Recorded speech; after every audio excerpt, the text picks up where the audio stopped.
para Nova York, o tempo passa muito mais rápido, né? Porque as coisas acontecem muito mais rápido. Então, as soluções dos problemas que ocorrem mais rápido nas cidades, as soluções também ocorrem mais rápido na cidade, ela aparece mais rápido na cidade, né? Então, a cidade tem essa coisa incrível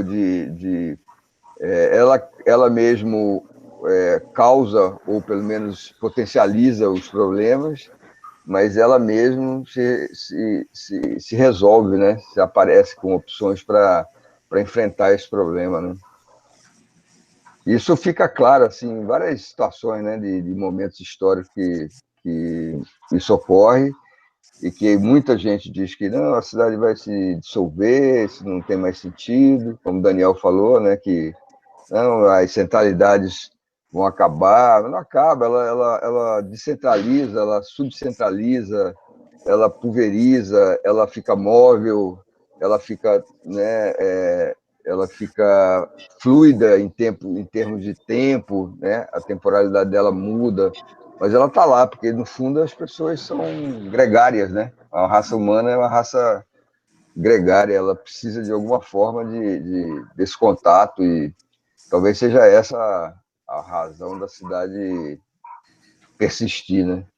Resistir Você, a tudo aí. a questão também quando o setor público, né, e o próprio setor econômico, né, perceber de forma mais enfática essas múltiplas centralidades e fazer investimentos maciços nessas centralidades, que já têm vocações, né, mas que precisam mais de estruturação, né, seja de atividade, seja de intervenção física mesmo, né, É, virar política pública real, né, não de papel, né. eu acho até que aí, indo assim para uma coisa mais propositiva, né?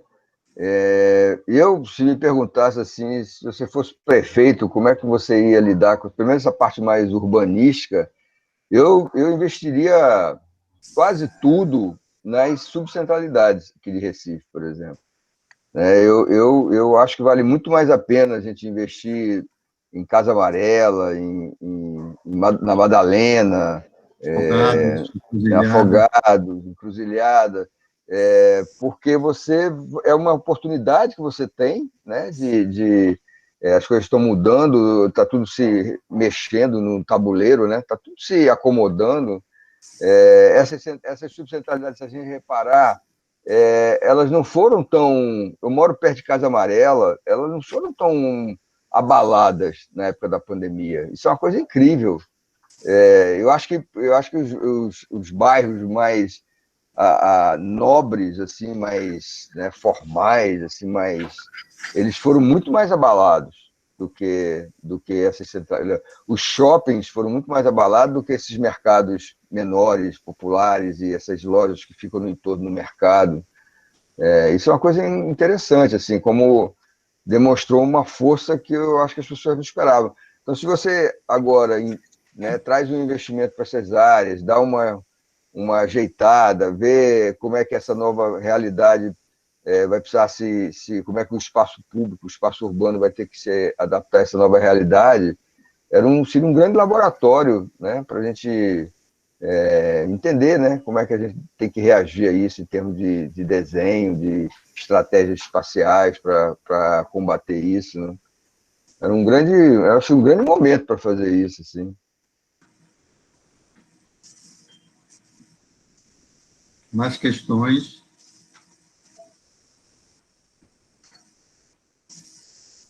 Pessoal, fala aí da experiência de vocês com a centralidade em que moram, da vivência e da live, enfim, alimentar o debate, né?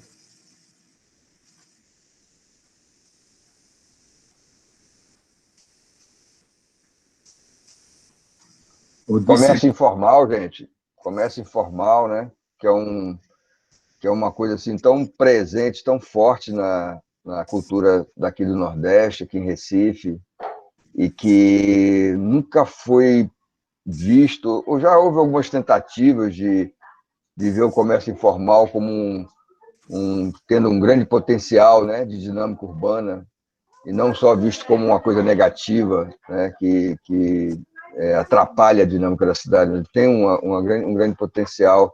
E agora, com a questão da pandemia, que, né, vem junto com ela a crise econômica, já essa tendência, né, que Pascal estava falando, da precarização do emprego, as pessoas vão muito correr para esse lado, né? Esse era outra questão que podia ser trabalhada agora, nesse momento, né? Como é que o poder público pode repensar e espacializar essa atividade do comércio informal, que vai crescer muito, já é muito grande no Brasil, de modo geral, no Nordeste, muito mais, e agora vai crescer muito mais. Então, o que a gente vai fazer? Vai continuar dizendo que não pode, que tem que tirar da rua, como é que a gente pode utilizar isso, né, positivamente, né? E até, Zé, até oficializar o informal, né? Porque o informal não é reconhecido, e uma das dificuldades, inclusive, de política habitacional, de financiamento, é porque ele não tem uma renda oficial garantida, portanto, nem tem um patrimônio, e ele não tem contrapartida, daí ele não tem acesso a financiamento, porque seria uma demanda que se reconhecesse, né, de alguma maneira, a verba líquida que ele movimenta, não sei se tem alguma estratégia de cartão de crédito, quanto é que ele paga, mas o comércio informal sequer é oficializado, reconhecido oficialmente, para se tornar demanda real, e daí emergir uma política habitacional, uma política econômica, enfim. O Guilherme Wisnik, na live, ele traz a referência super interessante do Rencourras, né? Um arquiteto holandês que tem ainda uma relação forte com Lagos, na Nigéria, e aí ele brinca com a frase do Venturi, né? Do Robert Venturi, né? Uma das referências do biográfico do pós-modernismo, que é Learning from Las Vegas, né? E aí ele faz o Learning from Lagos, né? Mostrando assim que a gente tem que entender como é que funciona, né? Que lá na África isso é muito, muito presente, né? Ele mostrando que a cidade que mais cresce hoje no mundo é Lagos, né? Previsões assim incrível, né? De Lagos ser a maior megalópole do mundo, e toda uma maneira diferente de organizar os espaços, e como é que isso pode ser utilizado, né, para a gente saber como lidar com isso, né, e não só ficar dizendo aquilo é um caos, tem que acabar com o caos, né? Como é que você organiza esse caos, né? Como é que esse caos ele também é moldado, ele pode ser, a gente como arquiteto urbanista, a gente não tem que tratar só a ordem, né? A gente tem que saber tratar o caos, a gente tem que propor um caos que faça sentido, né? Não só tirar o caos e transformar aquilo numa ordem, né? Que às vezes essa ordem é nossa, né? Da nossa cultura, mas não é da cultura de quem você está, aonde você está intervindo, né? Então também foi muito legal essa referência que Guilherme trouxe do Rencourras, mostrando a importância, né? Porque tem essa questão, né? A gente, quando olha para a periferia, a gente que não é da periferia, quando olha para a periferia, a gente acha que é um caos. Mas, na verdade, quem é da periferia sabe que tem uma organização, tem uma estruturação, só que ela é diferente, são outros códigos, são outras maneiras de organizar, de se estruturar. Então, existe essa questão também, que muitas vezes quem está olhando esse caos não é do lugar, então tem dificuldade em entender como é que funciona. Mas tudo tem um modo de funcionamento, até o caos ele tem uma estruturação. Eu tenho um amigo americano que, quando ele vem aqui, ele se recusa a dirigir. Sabe? No início ele vinha, alugava o carro e tal. E aí ele falou, rapaz, eu vou desistir, porque no início eu achava assim, não, eu tenho que aprender a dirigir aqui. Mas ele, na cabeça dele, ele acha assim uma loucura dirigir aqui. Né? E como a gente acha uma loucura dirigir em Lagos, provavelmente, se a gente botar um carro na mão da gente, a gente fica louco. Mas tem toda uma lógica, a gente não acha tão loucura, né? Eu lembro a primeira vez, rapaz, que eu conhecia 17 de agosto, sabe? Assim, mais assim, de andar nela, de passar de carro. E eu lembro que eu pensei assim, nossa, essa rua deve ter tanto acidente, porque duas faixas só, né? Um fluxo muito razoável, né? É quase um eixo, né? Que traz aqui para a Zona Norte e para a Zona Oeste. E duas faixas e várias entradas, porque tem ali Poço da Panela, Casa Forte, tem quadras menores, né? Então você vem, às vezes, no sentido centro-BR, entra para o Poço da Panela, às vezes você está vindo do BR centro, aí entra para Casa Forte, e fica os carros param no meio da rua e acabou, né? Rapaz, aí você reparar, tem muito pouco acidente, cara. Talvez até por essa percepção de que todo mundo acha, pô, isso aqui tem que tomar cuidado, você tem que ficar ligado aqui, porque esse carro pode parar, o outro vai ter que virar à esquerda, o outro vai virar à direita. Então, o fato, aquela ideia que o modernismo trouxe de você organizar e priorizar, né, esse urbanismo rodoviarista, que o carro tem que estar muito claro o que o carro vai fazer, isso pode até ocasionar mais acidentes, porque Sim. o cara acha que aquilo ali é tranquilo, pegar aquela faixa ali e vai embora, né? E termina que o imprevisto, ele não prevê o imprevisto, né? Uma criança que entra na rua e o cara está a 80 quilômetros numa faixa de três faixas, né, para o mesmo lado, assim, aí uma bola vem, uma criança vem atrás, acabou, a tragédia está feita. É mais fácil uma criança correndo atrás de uma bola morrer na Vila Boa Viagem do que morrer de ser atropelado no 17 de agosto, porque as pessoas estavam... E aí eu tive uma experiência, eu morei em Oxford agora há pouco tempo, e quando eu cheguei lá também eu tive a mesma sensação, porque são ruas que não cabem dois carros, e é mão dupla. Tem muita rua assim, sabe? É aquela coisa meio medieval, né? Tem uns pedaços da cidade. Então, aí eu olhava assim e falava, nossa, como é que essa rua pode ser mão dupla? Não cabe, literalmente, não cabe dois carros, né? E as pessoas não vi nenhuma batida, as pessoas vão, tal, aí sabe que aquela rua ali não cabe dois carros. Então já está na cabeça da pessoa, ó, se vier um carro, um vai ter que encostar para o outro passar e tal. Então, Lisboa tem isso, Zeca, ainda tem o bonde passando no meio, Lisboa, naquela parte da pois cidade. é. É Não, e incrível aquilo ali.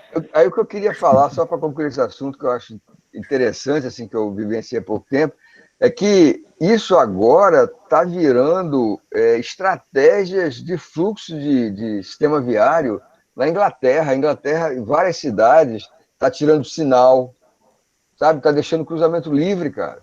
Livre. Sim. E aí as pessoas Sim. sabem que aquele cruzamento não é livre e ele mesmo vai com cuidado ali e vai.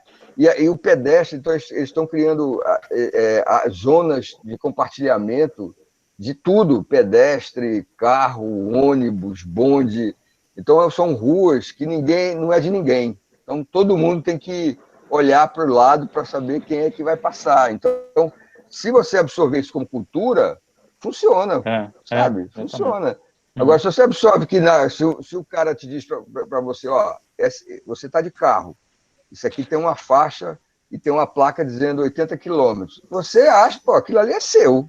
Você não vai esperar nada, aquilo é seu, é 80 quilômetros e tal. Se acontecer a bola passar na sua frente, você vai xingar o cara, né? Porra, tá vendo aí, pô, vai... Aqui, essa pista aqui é minha, 80 quilômetros e tal. Fica uma coisa determinada e que às vezes é muito pior para a coisa da cidade, porque cidade é isso, é interferência de uma pessoa com a outra, interação, né? O que é cidade, né? Cidade é interação, né? É você interagir. Então, se você diz assim, começa a botar ordem nas coisas, a possibilidade de você ter conflito, paradoxalmente, né? Isso é uma coisa que eu nunca tinha pensado. Eu comecei a pensar lá. E as pesquisas estão indicando que está havendo menos acidentes, sabe? Você não ter rua, como é que chama? Rua prioritária, não, tem um preferencial, né? Não tem essa coisa de rua, às vezes não tem sinal, mas tem uma plaquinha, a sua rua é preferencial, a outra não é, né? Então, isso causa mais acidente, porque de repente o que está na rua, que não é preferencial, não percebe que ela não é preferencial, acha que a dele é que é preferencial, e aí ele passa, vem um outro carro e bate, né? Então, quando você elimina isso, ninguém sabe qual é a rua preferencial, não existe a rua preferencial, as pessoas já né, percebem aquela relação de interação de uma forma diferente, mais flexível, né? Isso tudo tem a ver com fluxo e centralidades, né? A cidade onde eu estava, Bordeaux, quando foi implantado o bonde, funciona desse jeito. A pista do bonde ela é compartilhada com bicicleta, com pessoas, e não necessariamente tem mais acidentes agora do que tinha antes, quando eram ruas exclusivas para carro, como você diz. Acho que tinha mais acidente na época onde tinha rua com carro do que agora que praticamente todas as ruas têm o bonde. E aí é bonde, bicicleta e pedestre dividindo o mesmo espaço. Quando o bonde vai chegando, ele dá uma buzinada, as pessoas se afastam, passa o bonde e pronto, continua. São as regras invisíveis, né? Aí remete muito àquela questão que você estava levantando na última aula, né? Do excesso de regulamentações e urbanísticas, por exemplo. A, eu costumo citar para os alunos um exemplo bem simples, a questão do recuo de 5 metros. Não, tem que ter recuo de 5 metros. A gente tem os centros da cidade, os centros históricos, não tem recuo de 5 metros e funciona perfeitamente. Por que essa obrigação? Qual é o elemento que... Não, porque aí tem as questões de ventilação, de expansão da cidade, etc. Sim, mas o outro modelo não é inválido, ele funciona. A gente vai no centro histórico e talvez seja um modelo de cidade que funcione melhor, muito melhor do que essas cidades altamente planejadas, altamente milimétricas. Então, assim, eu concordo bastante com você, né, nessa leitura, de que a gente precisa começar a questionar um pouco. A cidade, ela tem processos que são processos autônomos próprios, que por mais que você tente planejar, prever, estabelecer regras,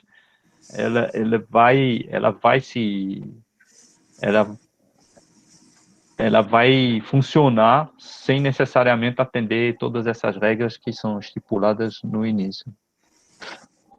Essa coisa do compartilhamento de ruas, né? Que a gente ainda está tentando lutar pelo ônibus ter a sua própria linha, né? A bicicleta ter a sua própria ciclovia. A gente ainda está lutando por isso. A Inglaterra está dissolvendo isso tudo. Está dissolvendo isso tudo. Ela não quer mais ciclovia, ela não quer mais linha específica para ônibus. O que ela quer é transformar a cidade num espaço que todas as ruas sejam compartilhadas. E que a bicicleta tem que interagir com o ônibus. Agora, também é o seguinte, se essa bicicleta se esse ônibus pegar uma bicicleta dessa, na Inglaterra, o cara está perdido. Então, ele sabe que o fato de ele ser muito mais forte do que a bicicleta, ele é o responsável primeiro. Da mesma forma que a bicicleta tem com o pedestre, que não acontece aqui, por exemplo. Eu já vi muita gente ser xingado, você vai atravessar uma ciclovia, né, na praia aqui em Boa Viagem e tal, o cara da bicicleta xinga você e tal, porque você atravessou. Isso também não pode. A bicicleta também tem que entender que ele é um componente mais forte no sistema viário, na circulação dos fluxos, do que o pedestre. Então, a prioridade tem que ser do pedestre. O pedestre entrar na rua, o cara da bicicleta tem que tomar cuidado para não machucar o pedestre, né? Da mesma forma que o carro não pode machucar a bicicleta, do que o ônibus não pode machucar o carro, né? Isso na hora que você começa a dividir esse negócio, você perde isso aí que eu estou falando. O ônibus acha que tem o direito de passar por cima do carro, se o carro estiver na linha dele, né? Ele vai para cima, mete a mão na buzina, xinga o cara porque você está na rua você está na linha do ônibus, né?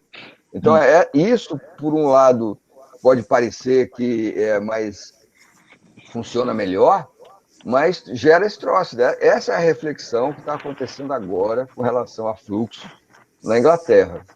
Eu acho que era legal vocês darem uma pesquisada, isso que é incrível, assim. Eles estão pegando cruzamentos que antes tinha sinal de 3 tempos, sinal de 3 tempos, aquele que é dos dois para a rua e é do terceiro de pedestre. Eles eliminaram tudo, cara. Eliminaram tudo e fizeram um desenho de paginação de piso, tudo nivelado, no mesmo nível, a calçada está no mesmo nível do cruzamento. É como se eles fizessem um quadrado todo de calçada, e acabou. E ali você negocia com o seu vizinho quem é que vai passar primeiro, né? E a regra é essa: se o carro, se o componente mais forte bateu no mais fraco, ele está errado. Não interessa o que o mais fraco fez, ele está errado. Então, é claro que isso não pode ser assim, né? Pá, não estou propondo a gente chegar em Afogados e falar assim, acabou esse negócio agora, todo mundo vai morrer muita gente, né? Mas assim, é só a gente entender qual é o futuro disso, né? Qual é a perspectiva disso, né? O que o mundo está apontando aí para essas relações de fluxo, né? Esdras, estava querendo intervir? Fala aí, Ezio.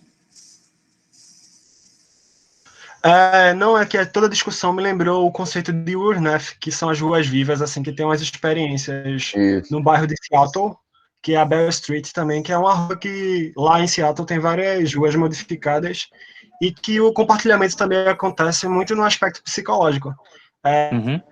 São definidos assim por paginação, tanto no intuito de frear o carro assim na velocidade do carro ir mais lento, quanto no intuito psicológico também. Existem muitos pisos de cores diferentes e uma estruturação imobiliária que não só permita com que o carro seja freado assim naquele espaço, como ele perca essa visão de que ele é o protagonista daquele espaço. Por quê? Porque se cria também, ao longo da rua, espaços de permanência, assim, aquele espaço de você sentar e conversar. A rua tem os desvios de desenho, todo esse conjunto assim, de ações, de projeto, colaboram que tenha essa convivência assim, saudável entre os diferentes elementos da mobilidade, sem a necessidade de ter uma divisão. Sim. Na França, inclusive, a gente joga também com a vegetação. A vegetação também pode servir para, quando você vê um conjunto de árvore ou de arbusto, aí tem estudos que comprovaram que a pessoa que estiver dirigindo um carro, naturalmente, ela vai diminuir a velocidade quando ela começa a visualizar esse conjunto, essa massa verde, né? Então, tem estratégias, a partir de elementos visuais, você vai induzir reações psicológicas que vão se traduzir em diminuição de velocidade, ou ao contrário, como diz o professor Zeca, você criar uma pista de exclusividade, a tendência, do ponto de vista psicológico, é você achar que você está no seu direito e aí quem cruzar, morre. Um pouco essa lógica. É isso, né, gente? Assim, a gente está falando de fluxo porque tem uma ligação direta com centralidade, né? A discussão de hoje é centralidade. Por exemplo, você imaginar um recorte, um pedaço de um bairro, um pedaço de uma área. Imagina nessas subcentralidades, só para ilustrar, nessas subcentralidades aqui de Recife, né? Casa Amarela, Afogados e tal, Cruzilhada. Imagina aquela área central ali, né? Que tem praça, mercado público, as principais ruas. Imagina um grande cruzamento ali, onde não tem definição do que é rua, o que é calçada. Imaginem isso, né? Isso vai ter uma interferência enorme no uso, né? No uso do solo, no entorno desse espaço, porque as pessoas vão andar mais devagar, as pessoas vão usar, como o Eder estava falando, né? Esse compartilhamento não é só de fluxo, não. Você tem ruas agora em Londres, o Ian Gell mesmo fez um projeto numa rua em Londres, num local super assim, dinâmico, né? Saindo do Hyde Park, e é uma rua onde tem vários museus, e aí era uma rua com fluxo muito grande, que tinha uma pista exclusiva de ônibus, e dava maior confusão, porque tinha muito museu, as pessoas andavam muito a pé, próximo do Hyde Park. Então, ele criou uma rua compartilhada, e nessa rua, as pessoas sentam, tem banquinho no meio da rua, sabe? Tem banco e tal. Então, o cara vai comer, né, almoçar, compra um sanduíche, senta, almoça, e está passando ônibus, está passando carro, as pessoas estão cruzando a rua. Então, imagina como que isso interfere as atividades que ocorrem fora dessa rua, à margem dessa rua, né? Então, assim, o conceito de centralidade, ele também se transforma em função da maneira como você lidar com o trânsito, com o fluxo, né? Se você interfere no fluxo, você tem um reflexo direto de como é que vai funcionar a centralidade, né? Então, esse é um exercício interessante, a gente imaginar os subcentros de Recife, nessa área central, um grande calçadão, né? As ruas vêm, aí pum, bate no calçadão e ali é livre, ali todo mundo tem direito a tudo, ninguém é o dono daquele pedaço. Como é que seria? O que aconteceria? Provavelmente esse térreo que está no entorno dessa área se beneficiaria, né? Os espaços as atividades relacionadas à venda de um comércio mais de varejo, porque o cara vai andar mais devagar, o cara vai parar, vai sentar, o outro vai, né? E você num espaço que tem um carro passando numa velocidade tal, vai funcionar diferente, né? Vai ter uma maneira de funcionar aquelas lojas ou aqueles usos que estão à margem de forma diferente, né?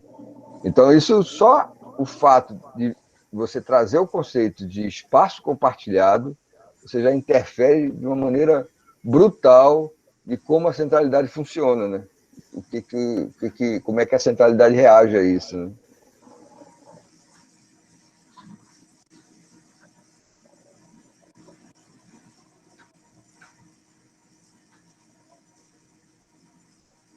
Questões. Como é que está nosso horário aí, Pascoal? 12 e 15. Ainda faltou um tema que eu acho que o pessoal deve gostar aí, porque é um tema muito relacionado à geração deles, né? Que o Guilherme trouxe. A história dos espaços público como área, como palco de reivindicação, né? De posicionamento não vou dizer político no sentido partidário, mas político no sentido humano, né? Das classes lutando pelos seus espaços, e que ele literalmente na live ele cita Recife e Belo Horizonte como cidades que estavam tendo essa tendência de liderar as cidades brasileiras, no sentido das pessoas se apropriarem dessas áreas para se posicionar, né, com relação à cidade. Aí citou o Cupestelita, e citou a praia, uma praia lá de Belo Horizonte, que é uma praça que tem em frente à estação lá de Belo Horizonte, e eles transformaram numa praia como um movimento também de protesto, né, da prefeitura, que queria retirar lá os pontos d'água e tal. Então, essa coisa também mexeu muito com a coisa da pandemia, né? A gente interrompeu, né? Estava crescendo, as pessoas, principalmente as pessoas mais jovens, estavam enxergando a cidade como um palco ali de reivindicação, de posicionamento, de construção de cidade mesmo, de proposta de cidade, né? Quando o pessoal faz o Ocupa Estelita e começa a dormir lá, e começa a ter aula lá, e começa a ter shows, aquilo é claramente uma proposta de cidade, né? Aquilo está indicando que ninguém quer mais aquela cidade que está sendo proposta para ali, e está querendo um outro tipo de cidade. Então, o espaço físico também serve para você se posicionar e propor uma outra cidade, né? Assim, na medida que você ocupa ela de uma forma própria para aquilo, né? Então, isso também foi uma coisa que foi uma perda para Recife, e que estava virando assim uma vanguarda disso no Brasil, e agora deu uma esfriada. Então, como é que vai ser isso, essa volta, né?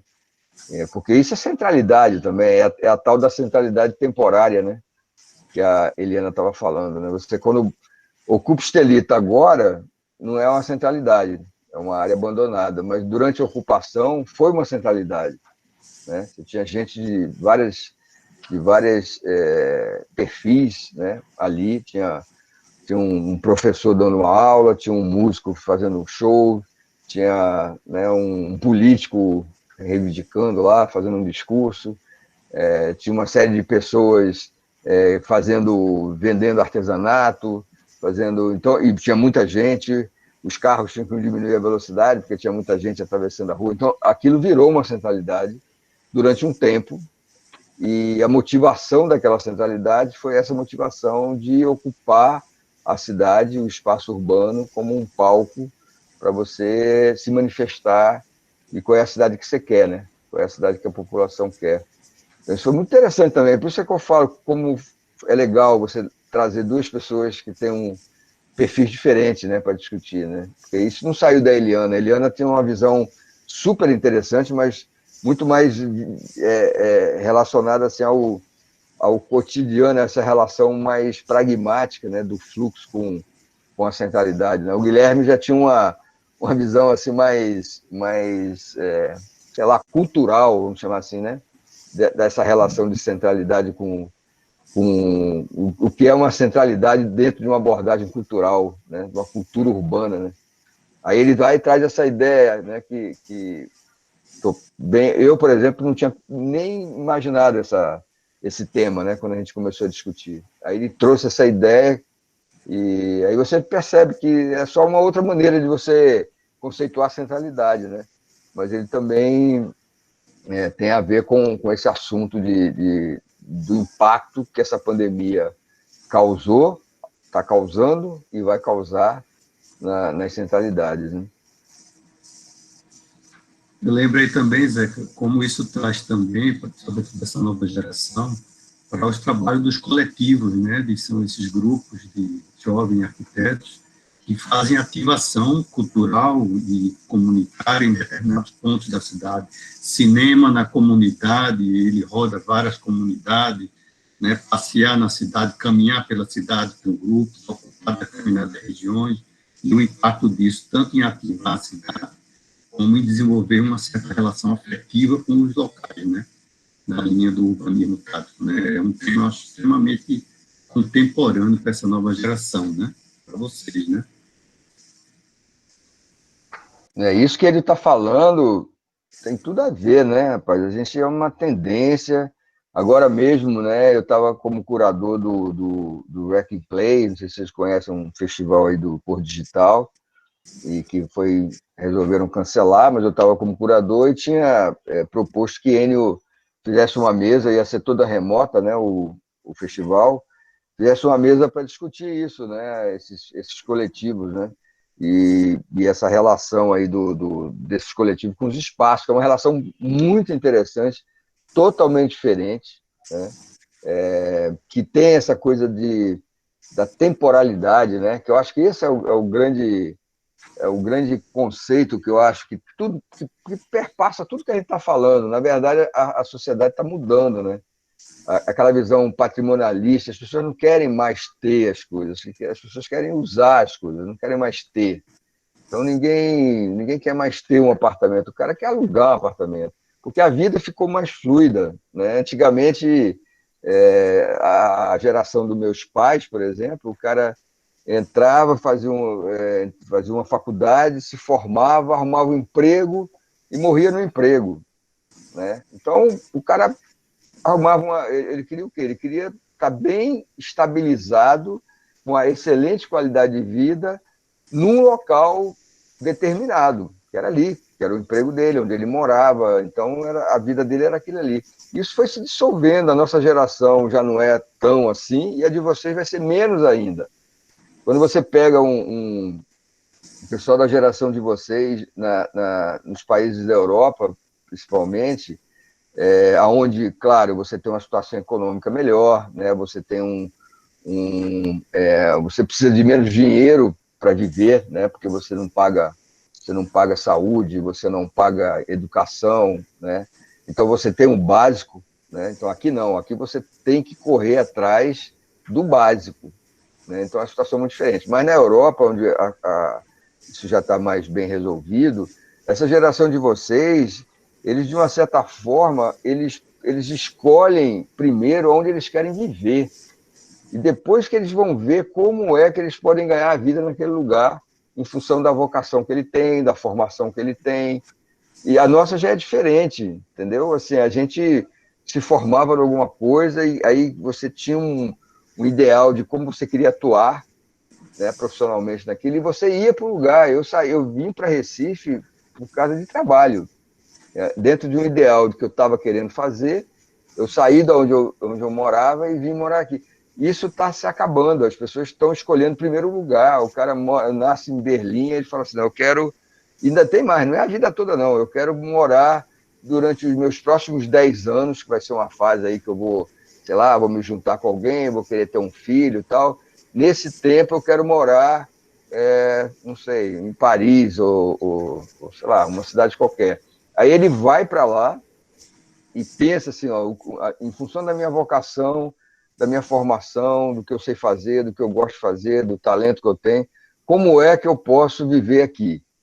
E aí ele vai e faz. Então inverteu essa lógica, né? Então está tudo mais fluido, né? E aí tem essa coisa do urbanismo tático, né? Que já é uma coisa bem da geração de vocês, e também é muito interessante. Você ocupa um espaço, faz umas interferências temporárias, efêmeras, e analisa o impacto daquela transformação que vocês fizeram, para ver como é que a cidade reage àquilo, e depois, se for o caso, você faz definitivo aquilo ou não, né? Então, isso tudo, né? O conceito de política também mudou, né, Zeca? Nessa mesa que eu ia organizar, que Zeca me colocou nesse festival, eu estava com vontade exatamente de colocar isso, de colocar coletivos que tivessem uma atuação mais política, no sentido, digamos assim, tradicional do termo, de participação política, questionar os projetos da prefeitura, refazer projetos e tal, e um coletivo que tivesse uma pegada mais cultural, para mostrar que o que ele estava querendo colocar era cinema para as pessoas na comunidade de noite, passear com a comunidade pela cidade, conhecer a cidade, fazer um evento que, em determinado dia, você ocupasse o centro da cidade e tivesse uma relação afetiva com a cidade. Quer dizer, o ser político, o direito à cidade, ele muda também de conotação. A gente sai um pouco daquela política partidária do operário, do camponês, né? Do partido, etc. A política hoje ela tem uma dimensão muito mais sofisticada, né? E não menos importante, tão importante quanto. O que é ser político na cidade hoje, né? Nenhum de vocês tem uma experiência assim com coletivos, de participar de coletivos, ou de conhecer alguém que participa? Isso é tão da geração de vocês, muito mais do que da nossa. Vocês não têm nenhuma experiência assim não para contar, ou de alguém próximo a vocês? Oi, eu participo desde o ano passado no coletivo Massapê. Excelente. Aí, enfim, é tipo um outro olhar, né, que se cria a partir de que eu entrei, assim, foi um rebuliço, assim, outra forma de olhar a cidade, de sair desse urbanismo, assim, que a gente vê muito na planta da cidade, no masterplan, sabe? Para olhar para uma escala muito menor das coisas. E eu acho que tem muito a ver com esse tema de hoje, assim, de centralidade também. Porque quando a gente está, por exemplo, analisando uma área que a gente atua mais em comunidade, em espaço público de comunidade, né? A gente vê, tipo, várias centralidades daquela área, e microcentralidades, sabe? Não é como o grupo estava apresentando, assim, centralidades grandes, tipo Marco Zero e tal, que são importantes também, mas elas não estão na cidade informal. Isso não existe, assim, tipo, pode existir como se fossem grandes campos, sabe? Que a gente se pergunta como é que as pessoas não constroem nesses campos em cima. Tá, isso pode ser uma grande centralidade, mas, assim, não é toda a comunidade que tem, né? Aí, enfim, é só isso que eu estou participando desse coletivo e é bem massa ter essa parte prática, assim, em conjunto com a universidade, né? Que eu acho que, às vezes, não... Eita, peraí, que minha mãe tá falando. Só um instante. Que a gente não traz muitas dessas questões mais contemporâneas, assim, né? Tipo, desde que eu entrei no coletivo, a gente trata de questões como criança e cidade, mulher, gênero e cidade, e a gente trata, por exemplo, de uma sustentabilidade diferente, assim, não é uma sustentabilidade do norte, assim, de grandes tecnologias, mas sustentabilidade a partir de materiais locais e tal. Então, é uma perspectiva totalmente diferente, assim, de que eu aprendo na universidade mesmo.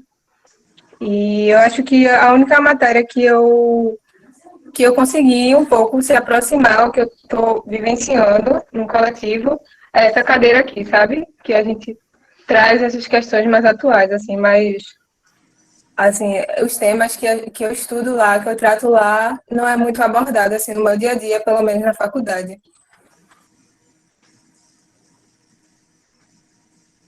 Tem mais alguém que participa de algum coletivo? É interessante, que ele pode falar mais aí do que eu, que ele sabe mais do que eu disso, é que a maior parte desses coletivos são oriundos da Federal, né, Enio? A gente fez uma vez um encontro. Eu acho que tem a maioria da Federal, mas o interessante também é que eles começam a ter também uma visão interdisciplinar, de ter um cientista político, ter um arquiteto, entendeu? Ter um sociólogo. Isso é muito interessante, muito rico também. Além dessa abordagem, né, que foi Maria, não foi, que falou agora há pouco, quer dizer, dessa visão política, né, do gênero, das temáticas diferenciadas, saindo do que era a concepção mais tradicional da economia, da política.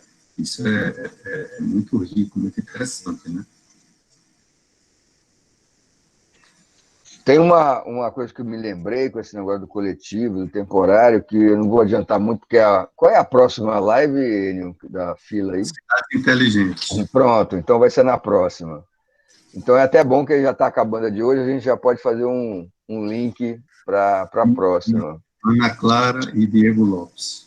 Olha, super interessante, uma live muito interessante. E também mexe com essa coisa da fluidez das cidades, né? Essa coisa que a gente, por mais que o urbanismo, né, como disciplina, conseguiu entender a cidade e propor intervenções para melhorar a qualidade da cidade, por mais que a gente tenha conseguido fazer isso, a gente ainda faz de uma forma muito, muito estática, né? Estática, do seu ponto de vista tanto físico como temporal, né? Primeiro você tem que fazer um plano diretor, demora anos para fazer um plano diretor, até para revisar. Agora, por exemplo, nós estamos revisando um plano diretor há 2 anos, né? Ainda está na Câmara. Um plano diretor que começou a ser revisado em 2018, nós estamos em 2020, ele ainda está na Câmara. Veja só como demora, e veja só se vocês acham que a cidade contemporânea pode esperar esse tempo, né? Então, veja, passa-se 2 anos revisando um plano diretor que já existe, você está revisando.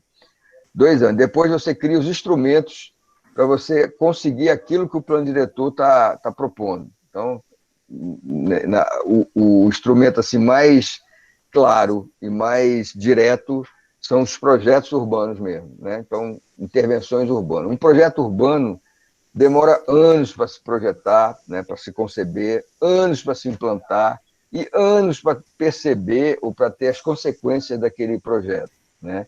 Isso a cidade cada vez mais rápido acontecendo, né? Então, o que eles questionam, né, nessa live, foi uma discussão muito legal nisso, e que tem a ver com isso que a gente está falando agora, do efêmero, do coletivo, né, da centralidade temporal, né, isso tudo que a gente está falando, eles questionam o seguinte, que a gente está trabalhando, que a discussão era da necessidade de a gente conceber um urbanismo digital, certo? Agora, o urbanismo digital não é usar tecnologia para você desenhar ou para você conceber, não. É você trabalhar um urbanismo quase em tempo real. Quase em tempo real. A cidade está acontecendo e os urbanistas estão apresentando propostas, intervindo, e aquilo está tendo um efeito imediato. Aí, só para dar um exemplo disso, para a gente entender de uma forma bem clara, o Waze. O Waze é um urbanismo digital de um impacto monstruoso, né? Muito maior do que você, e muito mais barato, e muito mais rápido, e muito mais tudo, muito mais fluido, do que você construir 35 viadutos ou alargar 35 avenidas para melhorar a mobilidade, né? Por quê? Simplesmente o cara inventou uma ideia de um aplicativo que qualquer pessoa que tem um telefone, um smartphone pode ter, aonde o satélite capta todos os sinais de celular, todo mundo tem, né? Isso é uma coisa que também é muito interessante na live, que eles levantam, que hoje, no Brasil, existe 240 milhões de celulares registrados. Vou falar para achar que não entendeu. 240 milhões, tem 220 milhões de pessoas no Brasil. E tem 240 milhões de celulares registrados, dos quais 95%, se eu não me engano, são smartphones, certo? Claro que você tem sinal péssima qualidade, né? Internet é muito ruim no Brasil, né? Quando você vai para fora que você vê como é ridícula a internet aqui. E tem muita gente que tem um sinal de internet muito pior ainda, numa situação muito precária, certo? Mas está conectado de uma forma ou de outra. Então, esse aplicativo, ele lê os sinais que estão captados no satélite de todos os pontos de celular que tem na cidade e para onde esse celular esse ponto está se dirigindo. Então, se está todo mundo indo pela Avenida Boa Viagem, o aplicativo lê e fala assim, não, está indo muita gente para cá, vamos pegar esse pessoal aqui e dizer, ó, o melhor lugar para você fazer esse percurso aqui é por aqui. Então, ele distribui online, né, em tempo real, o fluxo. Porque o problema do engarrafamento não é porque a gente tem pouca estrutura viária, a gente tem muita estrutura viária, muito mais do que a gente precisa. Só que a gente, em momentos diferentes do dia, você fica superlotado um e completamente abandonado o outro, né? Basta ver, a Avenida Norte, quem mora por aqui, Casa Amarela, aqui no Casa Forte, se você pegar a Avenida Norte de manhã para ir para o bairro do Recife, é lotada, completamente lotada.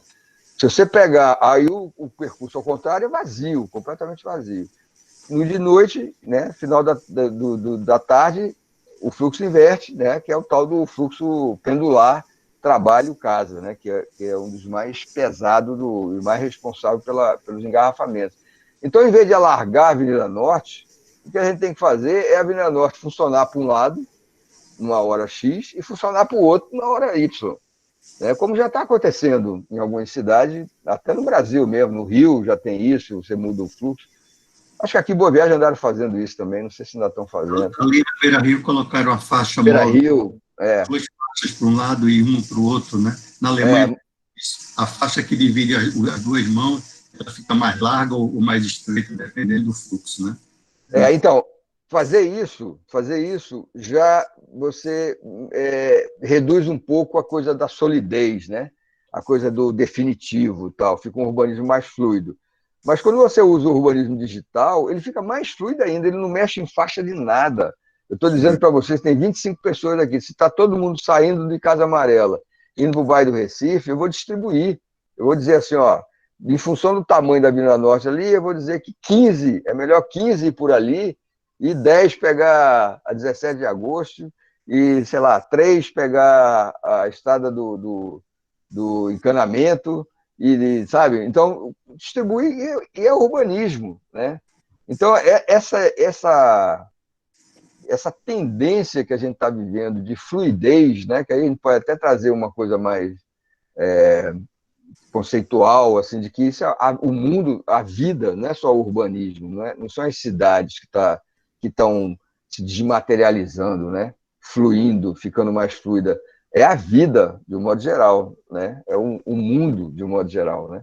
E a gente, como urbanista que trabalha com a espacialidade da cidade, a gente tem que entender isso, né? E ajudar nisso, trabalhar nesse sentido, né?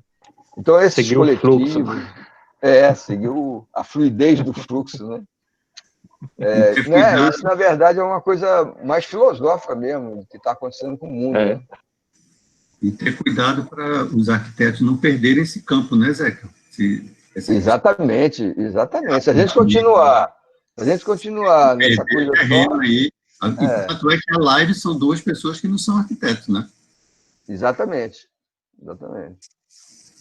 E se a gente continuar só com... A gente tem que entender que o espaço físico, que é o que a gente mais mexe, né? Que, aliás, eu acho que de todos os profissionais, quem mais entende somos nós, né? Mas ele está se dissolvendo, ele está ficando mais fluido, mas ele está lá. A gente é que tem que entender como é, o que é que a gente precisa saber, como é que a gente tem que atuar para saber interferir nesse espaço que não é mais tão concreto, não é mais tão determinista, não é mais tão permanente como era antigamente. Ele agora ele é mais moldado, ele vai se transformando, ele é mais fluido. O conhecimento, ele nessa live, inclusive, essa live, sem brincadeira, daí o essa termo live todo mundo... Oi? Daí o termo inteligente, por mais que a gente possa questionar, que eles questionam, mas o inteligente está nesse sentido, né? Está dado, né? Essa live todo mundo devia assistir, sem brincadeira. É uma live que vocês vai ser útil para todo mundo e perpassa esses pontos todos, né? Porque eles falam muito assim da filosofia de vida, as coisas estão mudando, né? E eles, principalmente o Cláudio, que é um cara que, apesar de não ser arquiteto, ele teve muita relação, né? Vocês vão ver na história lá da live, eles vão contar como é que nasceu o Pôr Digital, e basicamente existia uma intenção de Silvio Meira de criar um parque tecnológico, só que ele queria criar um parque tecnológico na universidade, né? No campus da universidade. E o Cláudio tinha conhecido recentemente a experiência de Barcelona, que é o 22 Arroba, onde tem um parque tecnológico inserido na cidade antiga, na parte antiga de Barcelona, que precisava de ser requalificada, e ele sugere que Silvio, ele na época era secretário de Ciência e Tecnologia, e o braço direito de Jarbas, que era o governador, então ele era um cara que tinha muita influência em Jarbas Vasconcelos, e ele já era secretário de Ciência e Tecnologia, ele sugere ao Silvio a construir essa ideia de, em vez de o parque tecnológico ser lá no campus da universidade, ser no bairro do Recife, né? E servir como uma âncora de requalificação da área. Então, hoje tem 390 empresas lá dentro, eles estão apavorados com o que pode acontecer agora, com essa pandemia, que desapareceu todo mundo, as empresas estão dizendo que não vão mais trazer todo mundo para trabalhar lá, vai ficar muita gente trabalhando de forma remota, então vai ter que se reinventar essa relação, né? E a gente conversou isso, olha, não vai acabar. Se a gente souber como tratar essa questão, não acaba. Agora, se a gente continuar mantendo aquela maneira de pensar de que o cara vai trabalhar no escritório só, ele não tem mais essa flexibilização de trabalhar num bar, de trabalhar num café, de trabalhar numa praça, de trabalhar em casa ou no coworking, se a gente ficar lutando contra isso, a gente vai morrer. Porque isso é o que está acontecendo e vai acontecer. Não adianta você ser aquela história, não adianta você ser contra a força da gravidade, né? Se você se jogar pela janela, você pode dizer que é contra e tal. Se jogar pela janela, você vai morrer, porque você vai cair. A força da gravidade, você acreditando ou não, ela vai levar você para baixo. Então, isso que está acontecendo no mundo, não adianta você ser contra. Isso está acontecendo, né? Então, a gente que tem que se adaptar e saber como tratar. E ele convocou, eu estava querendo dizer isso tudo, porque ele convocou várias vezes e enfatizou a importância da gente, como arquiteto urbanista, que é quem entende de espaço físico, a gente é quem entende de espaço físico, se juntar ao pessoal de tecnologia, que entende de tecnologia, né, para pensar uma solução conjunta, né? Então, esse pessoal, eles sabem que é a gente que entende disso, é a gente que tem esse conteúdo, né? A gente que estuda isso, a gente que mexe com isso. Só que a gente tem que entender também que não é mais do jeito que a gente mexia, né? Não é mais do jeito que os livros dizem, né?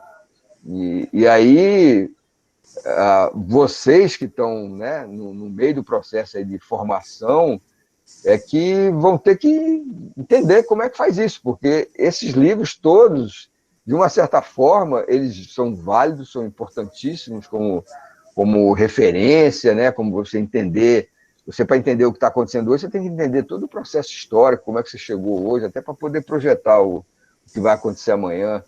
Mas é passado, sabe? É passado. Os livros mais contemporâneos eles estão vindo assim, são super recentes. Um livro com mais de 5 anos já virou passado.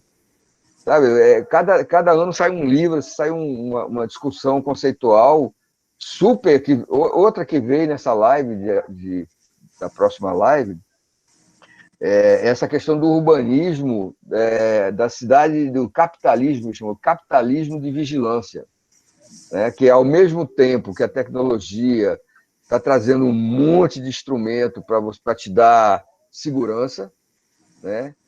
Essa mesma maneira, esses mesmos instrumentos, essa mesma tecnologia está servindo para tirar a sua privacidade, sabe? Você não tem mais privacidade. E aí, essas informações que vocês dão nessas redes sociais, que é a geração de vocês, que tem 4, 5, 6, 7 redes sociais, todas as informações estão indo para uma estrutura, né, de tecnologia, que é o Big Data. Isso se transforma em algoritmos, que intenções de vontade, de desejo de cada um de vocês, e volta através de comercial, através da venda de produto.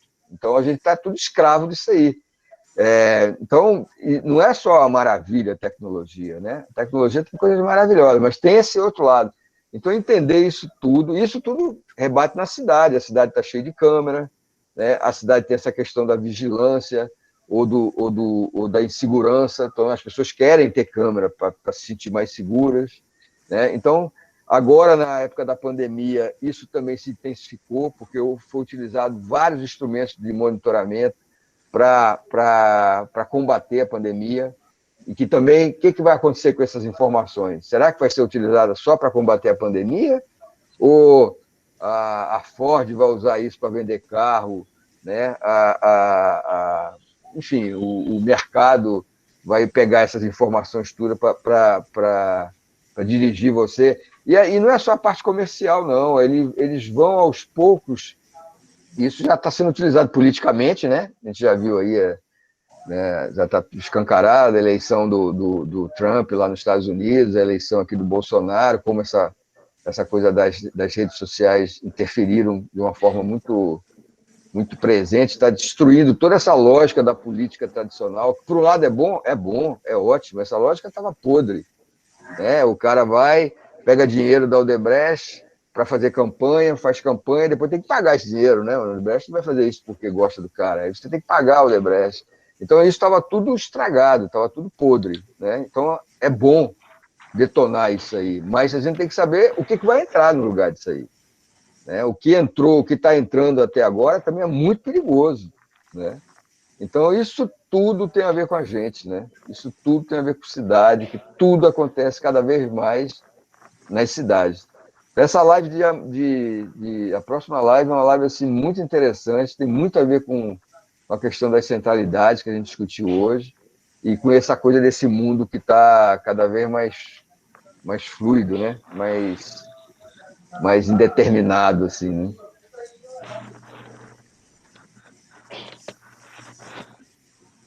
Mais alguma questão? A gente já está com a hora bem adiantada aí. Falta 15 para 1 já, né? Está com 1 hora e...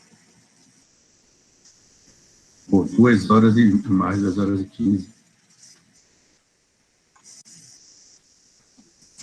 Acho que não. Pode encerrar, então, né?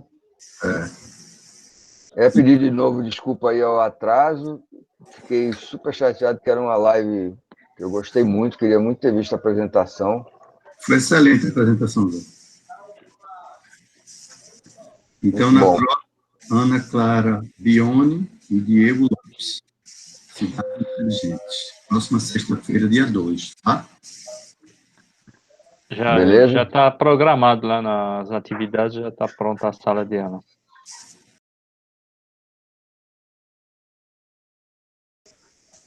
Ok. Então, tá bom, pessoal. Boa tarde para vocês, bom final de semana, né? Certo também. E vamos, né? Isso. E tenta todo mundo ver essa live, essa próxima live, que vale a pena, viu? É uma live muito boa. Então, valeu. Bom almoço, bom fim de semana aí para Tchau, pessoal. todos aí. Tchau, obrigado.